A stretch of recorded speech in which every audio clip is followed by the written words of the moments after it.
now we are live on this live stream, and only 2 minutes late. Welcome. So my name is Jim Kieser. I'm the assistant editor at the Idaho Statesman. I oversee the sports department. Shaun Goodwin is with us, the Boise State athletics reporter. Mike Berardino has joined us. Thank you, Mike, from South Bend. He's a Notre Dame football reporter for the South Bend Tribune, and we're glad that he's pinch hitting for Jaden Mickey, who unfortunately got injured last weekend's game, as most of you probably know. Jaden still hopes to make the trip to South Bend, as we understand it, right, Shaun? Yeah, and he is Jaden, of course, is a Notre Dame graduate and transferred. There he is with his fist raised. Transferred to Boise State for this season. And I wanted to start there really quickly, Mike, because I know that, and Shaun had a story about Coach Freeman at Notre Dame reaching out to Jaden on Sunday after Jaden was injured, which I thought was a very classy thing to do. And I thought you could address perhaps just tell us a little about Coach Freeman and how he relates to the guys there. He's obviously, done very well now the past couple of seasons. Yes. Well, I asked that question in the Monday availability, and I've asked Marcus Freeman about Jaden Mickey along the way when he was part of the program, and he came in at the same time as Ben Morrison, who's now in the NFL, and they were kind of considered comparable parts, and maybe they would have the same kind of career. But Ben Morrison went on to be a freshman All-America, and Jaden Mickey was more in a reserve role and a special teams role.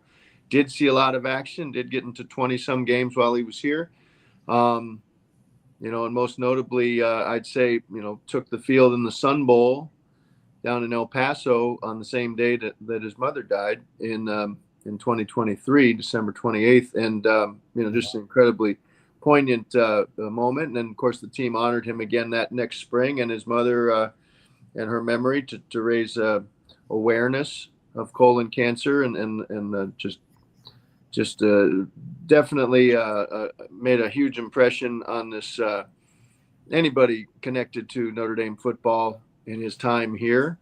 And when he decided to enter the transfer portal, he stepped away from this team in the middle of a season in order to preserve an extra year of eligibility. That's why he will still be able to come back in another year. But there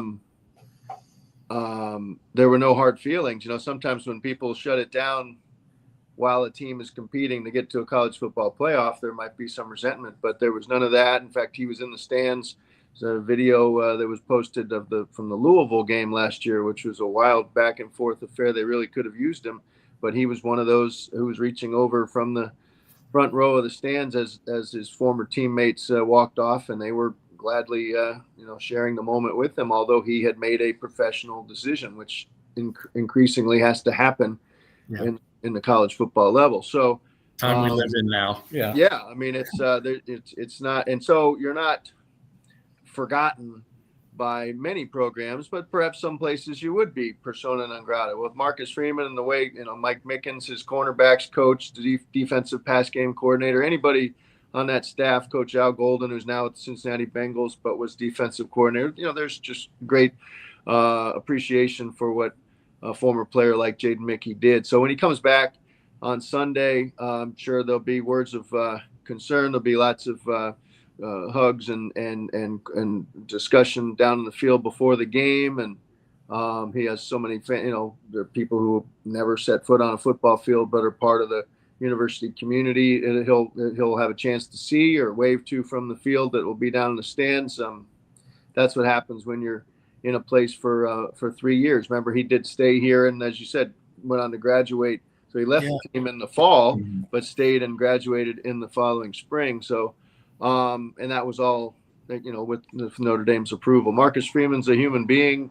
He knows that he's paid to win primarily, but one of the reasons that Notre Dame is able to win consistently and recruit at a very high level, higher level probably than they have since the Lou Holtz era, when they really had it rolling back in the late 80s, early 90s, is his ability to make connections and maintain them. So as you saw that quote that Shaun used that I haven't, that I asked the question, he answered it fully.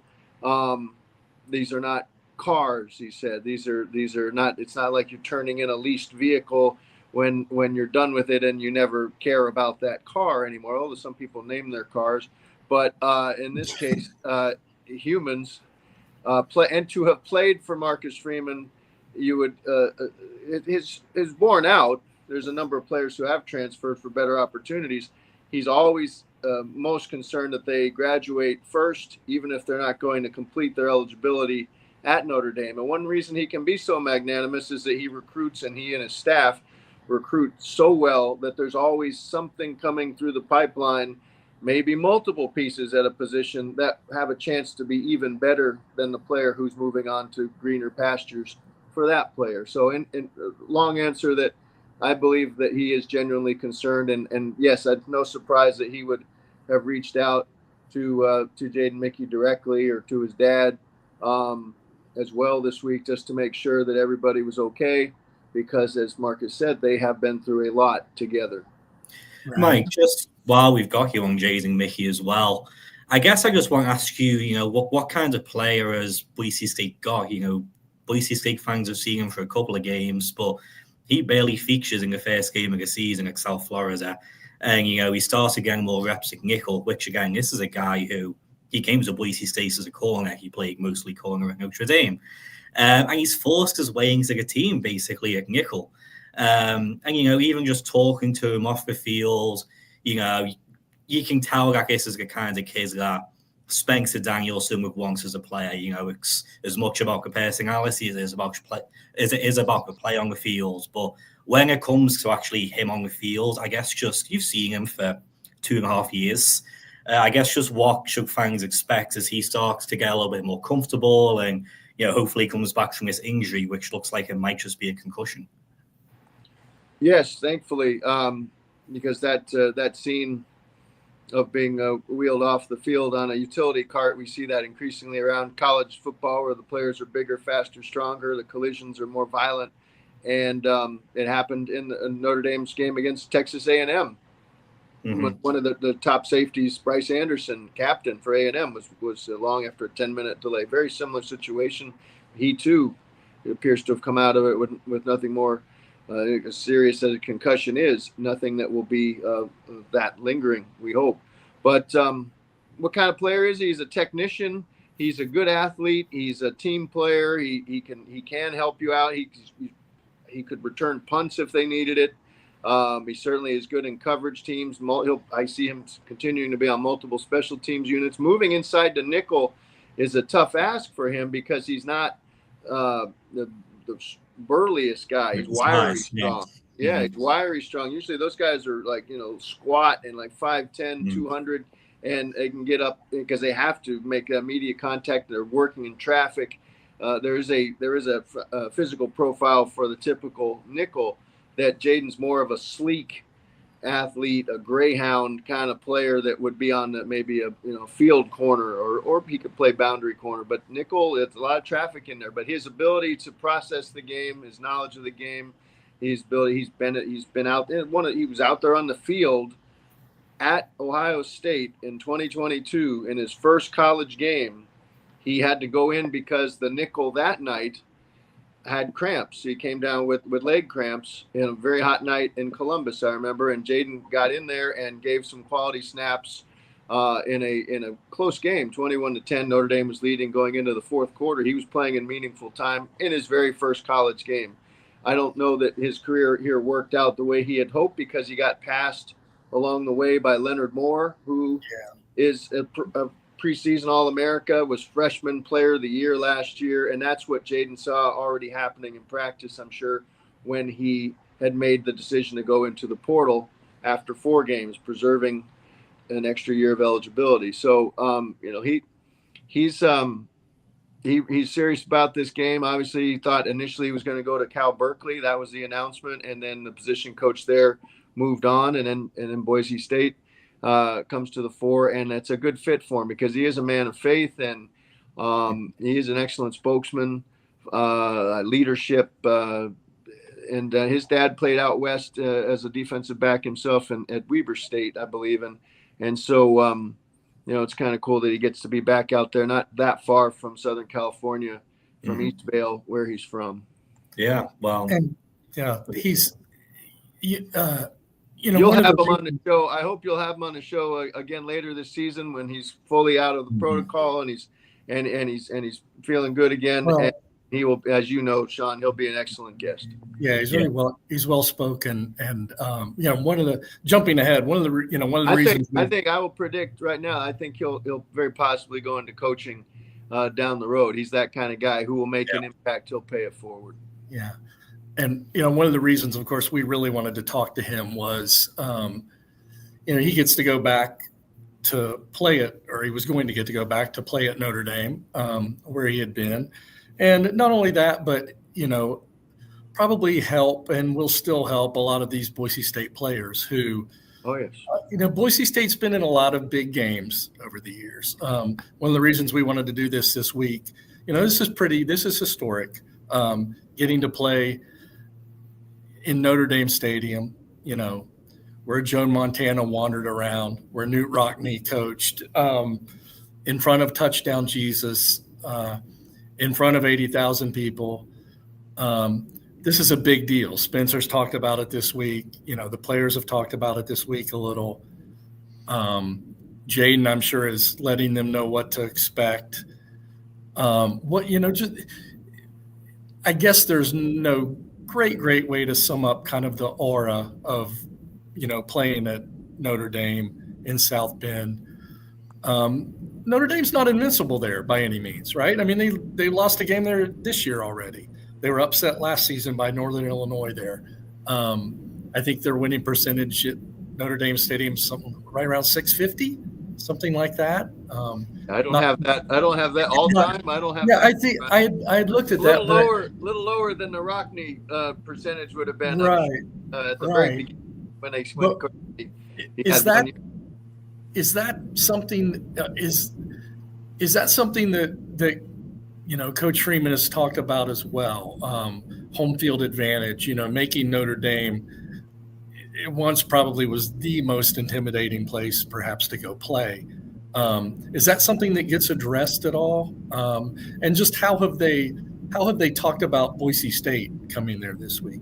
Boise State's obviously a brand, even though it's not a Power 5, Power 4. Oh, I think team. I think there's great respect. There should be certainly great respect voiced by Marcus Freeman for a program that's the second winningest overall in FBS. I think in maybe the last decade and a half. But those undefeated seasons get your attention and double-digit wins over and over. And it's not just attached to one particular coach. It's gone on past Chris Peterson. So and Marcus Freeman got to spend some time with Spencer Danielson at the award circuit afterwards after last season. So there's a respect. They're both in their 30s. I mean, that's pretty cool. You got a 39-year-old coach here, even though he's in his fourth year. It feels like he's been here. I'm sure some days if he feels he's been here 40 years, but and then you got your 36-year-old guy, and they're just really getting started in their head coaching careers, and they've done so much. What's it going to be like for Boise State when it comes in? Well, I think they should just remember that Marshall won here. Marshall won here in 2022 when Freeman at that moment was 0-3 after that loss, and there was a lot to be figured out. My alma mater, by the way. Oh, really? Marshall's my alma mater. Yeah. Jim, how'd you leave that out there? The Thundering Herd. They did win there. Yes. That was awesome for them. I mean, that was really. So one of the things that Notre Dame has really worked hard to reestablish, and not like Brian Kelly ran this thing into the ground or anything. They had 5 straight 10-win seasons on his way out the door. But I think things had gotten a little stale in terms of they felt like maybe they had plateaued. The fan base any fan base is just, out of its gourd with expectation. And so there's no pleasing them. But I think that in general, they've tried to make sure that the season ticket holders held on to their tickets and didn't swap them out to, as they saw, when Georgia came in here in 2017, a sea of red. There was a lot of maroon when Texas A&M came in, but not nearly half the stadium like Georgia did, and kind of embarrassed Notre Dame in 2017. There's a lot of green with Marshall. I see these reports that your reports that Marshall or that Boise State is sold its allotment of the 5,000, and I'm sure many more. We had Bob Beeler on our podcast here, Pot of Gold, and he was nice enough to tell us that his prediction was that we'd see a lot more of the Boise colors in the stands than even the 5,000, because people will find their way with a secondary market. But Notre Dame has gone even. There's the technological piece of making sure that you can trace what happens to those season tickets and if they end up on a secondary market, because they want to make sure that it's a true home field advantage. And I think generally they've done a much better job of holding on to that. Even when Ohio State came in here, that was a tough one to make sure that you could make your mortgage payment on letting those tickets go. And yet Notre Dame and had a home field advantage. It just didn't have 11 men on the field for the last two defensive plays, and that's why they lost to Ohio State in 2023. But at night, this place can be intimidating now. They have a whole light show, and they have the added noise, and of course the fans have all day to get whipped into a frenzy. And you may have seen what it was like when it was nighttime and cold, and Indiana came in here for the first ever on campus college football playoff game. That was wild. Daytime, NBC, 3:30. I'm not going to say it's ever ho hum, but I think they do get them pretty revved up. They go to mass before the game. They have a player walk where the fans line the campus and reach out and touch their heroes. It's really cool for kids to see, for any fan of any age, and they just kind of build and build and build. But once the ball is kicked, it's about what happens between the lines in a typical football game, and it could be played anywhere. Touchdown Jesus isn't coming down and he's not ruling on any replay reviews that we're aware of. We're not influencing the review that we're aware of. They got first down Moses. He doesn't really actually signal first down. He's a statue. So I want to quote Kurt Schilling from the 2004 Red Sox, the Mystique and Aura quote. I don't know if that's appropriate here, but the Red Sox won that series, and he pointed out Yankee Stadium may have mystique and aura, but to him they were just dancers in a club.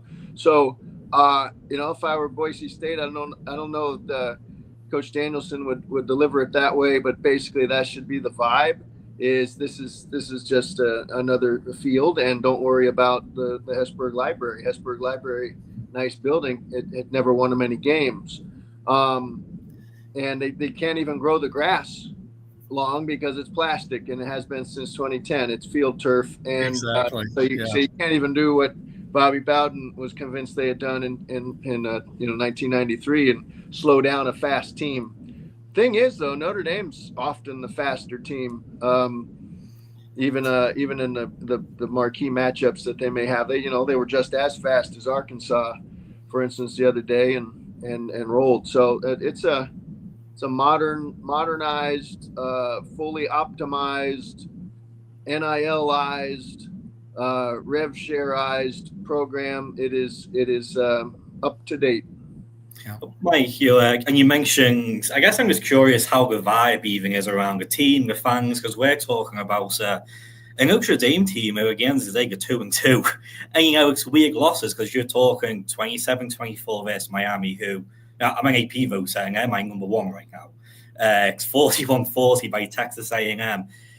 But losses are losses, and, we're talking about a team where, Jason Mickey says it himself. He comes to Boise State, they lose to South Florida, but they're like, hey, we can still win the conference. We can still, we have a path to get to the playoffs still and be successful.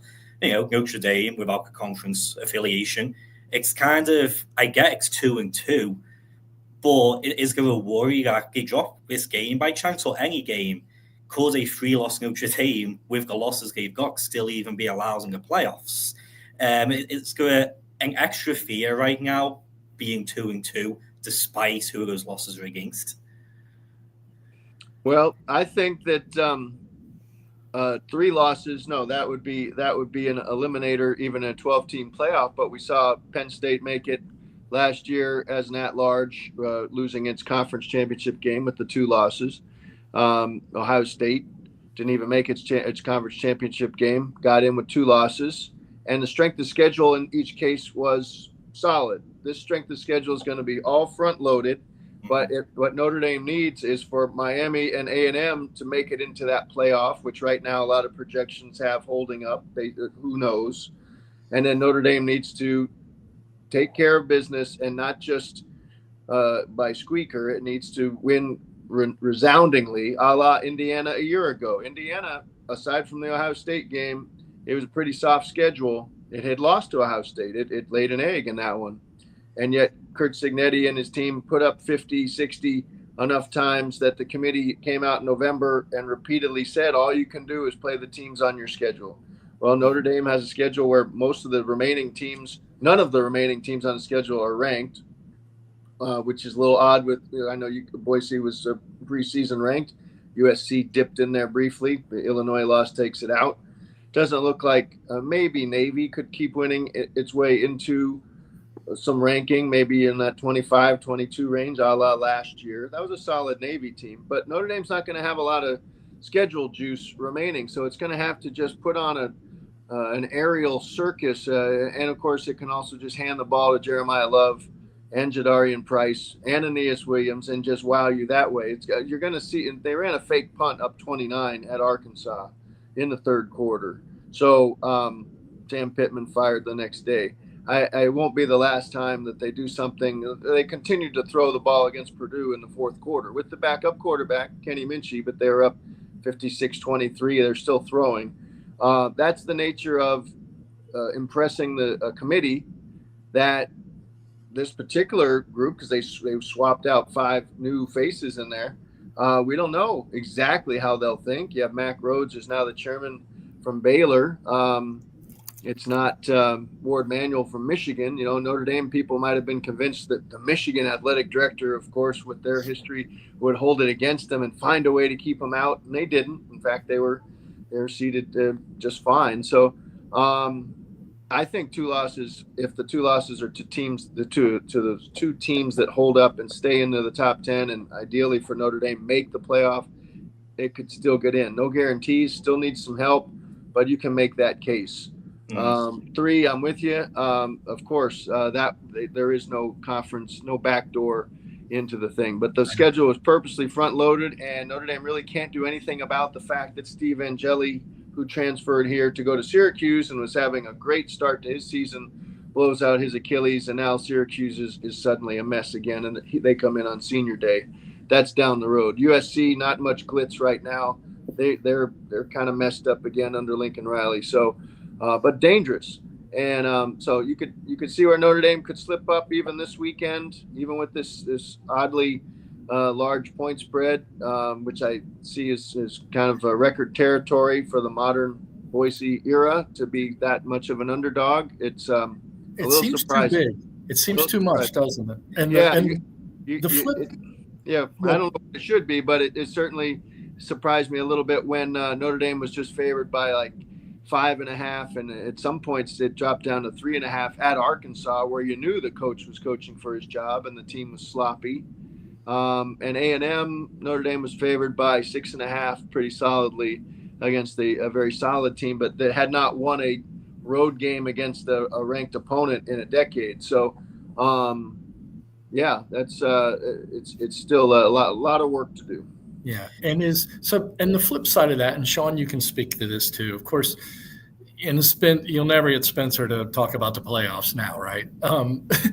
Next game, most important. Excuse me, right? But not publicly, but obviously, this is there for the taking for Boise State. They somehow go in, win a game at Notre Dame. And Spencer's he's a coach who's very much in tune with Boise State history, right? Shaun, he talks about that a lot. Yeah.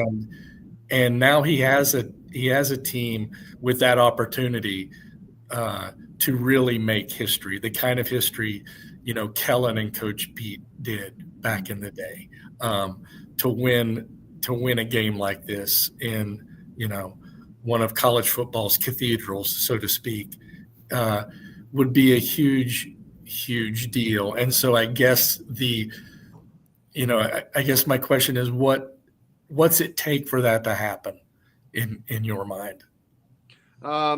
Some backsliding among a team with Notre Dame, where there are a number of players earning their stripes, even though they may have been here in reserve roles leading into this year, especially on the defense. There's some guys out there who are just now earning coaches' trust, building their own self-belief that they are Notre Dame quality, national championship contender quality, and especially in the secondary. But I would say that we have seen flashes enough in the last 2 games and even in the 2 losses that there is talent up and down the line. There's no reason for Notre Dame on paper to lose again in this regular season. On paper, they lost by a field goal at Miami in a game that obviously was a ton of first round and future draft picks in general on that field, both sides. So high quality matchup on the road. Miami was revved up. Mario Cristobal needed a win like that. The home game against A&M loaded with talent as well. Mike Elko used to be the defensive coordinator here.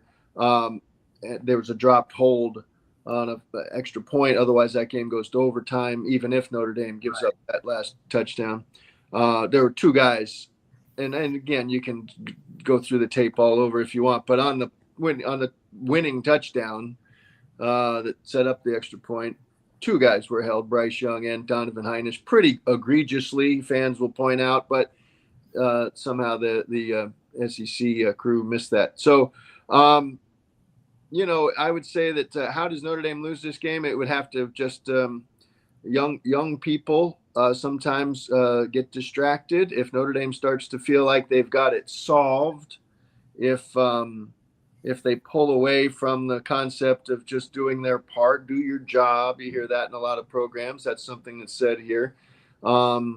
If they try to get extra tricky again on defense with the zone to get a little wonky, this is a team that's made its reputation in the Freeman era, especially with man-to-man defense, press corners. Jaden Mickey could explain that very well because he could play that very well.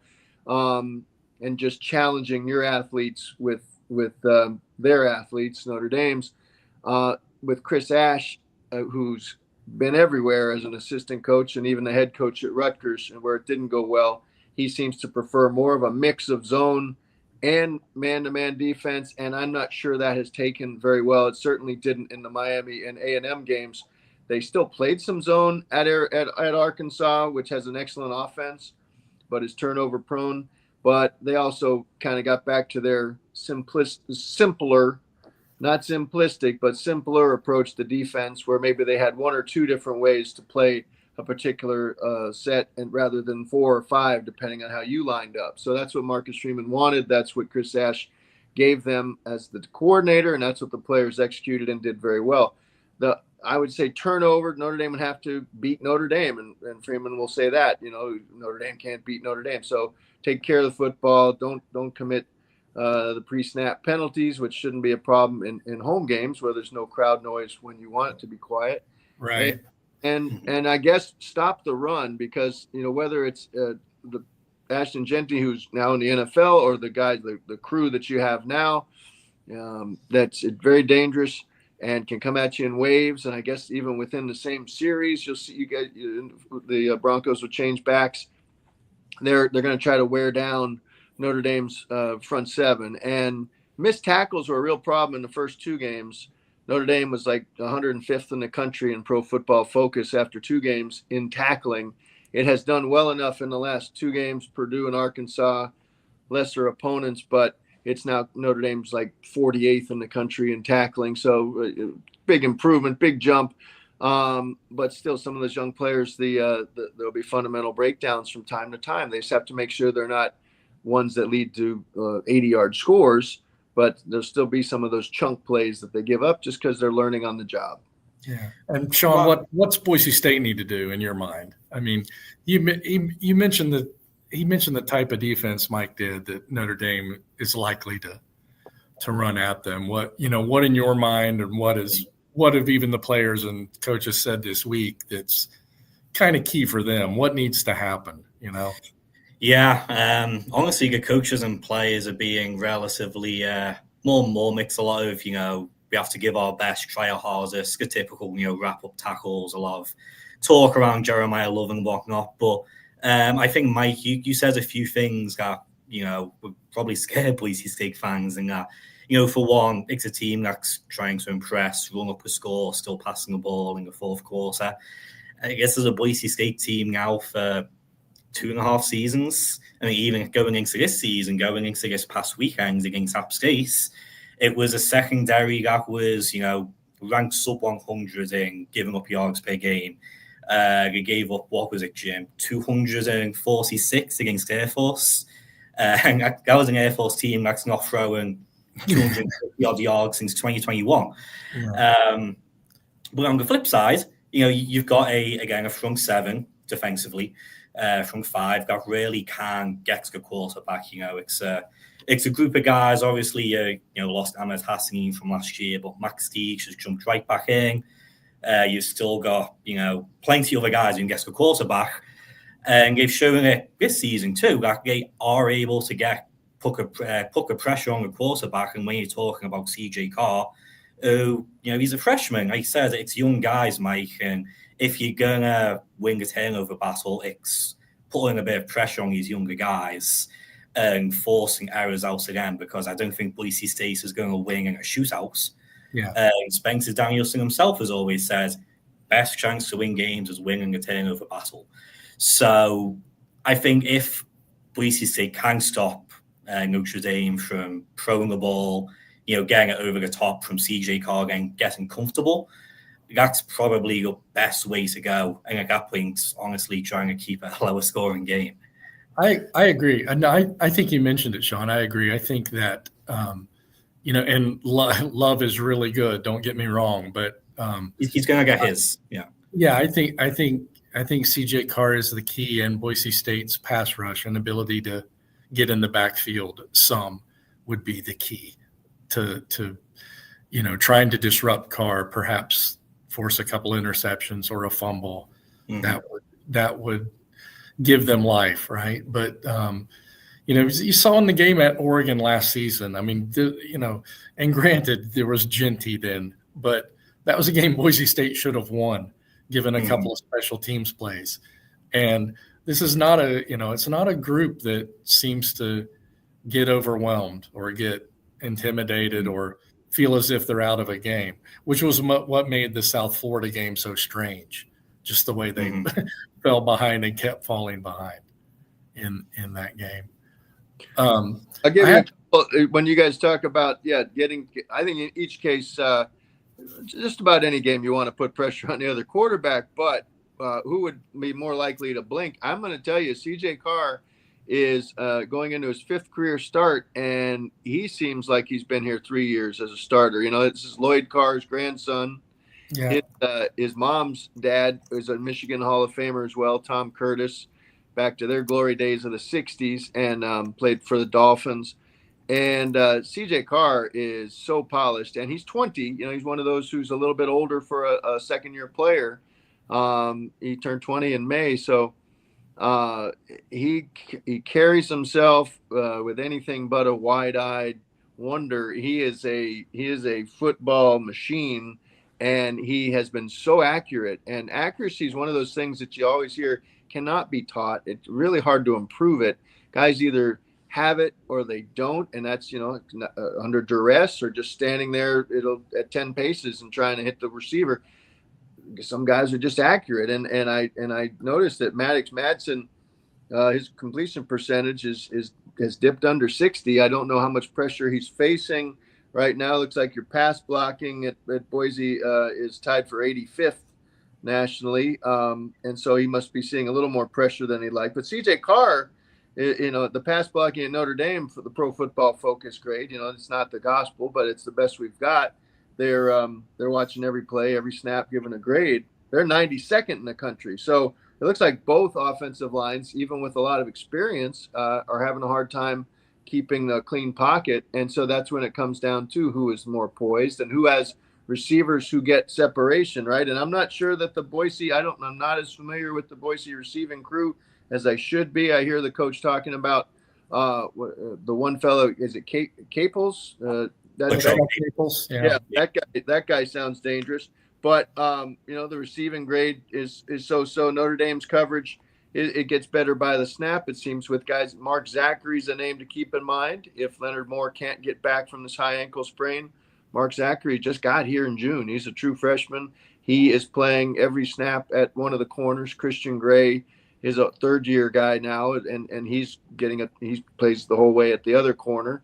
And they got their Alabama transfer, Devontae Smith, back in the slot in nickel. And they have Dallas Golden, another freshman, who swaps off with him. So the coverage guys, and in the back, Tay Johnson is a problem for opponents.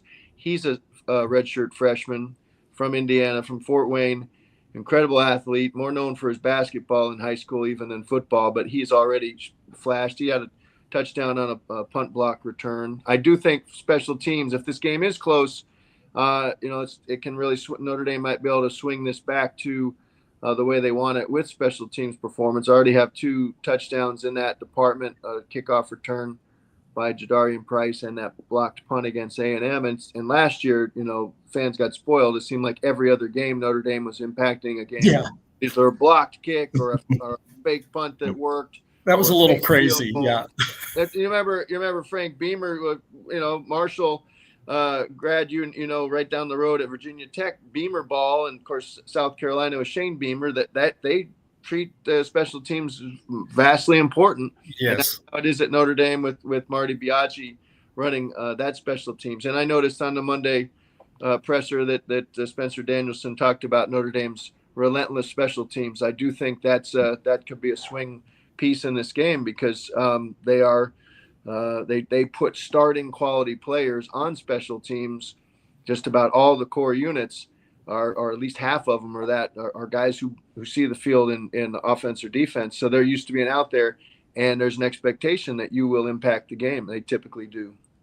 Yeah. They haven't punted, by the way, since early in the third quarter against A&M. So the one guy that's a little rusty is Australian punter, great guy, James Rendell.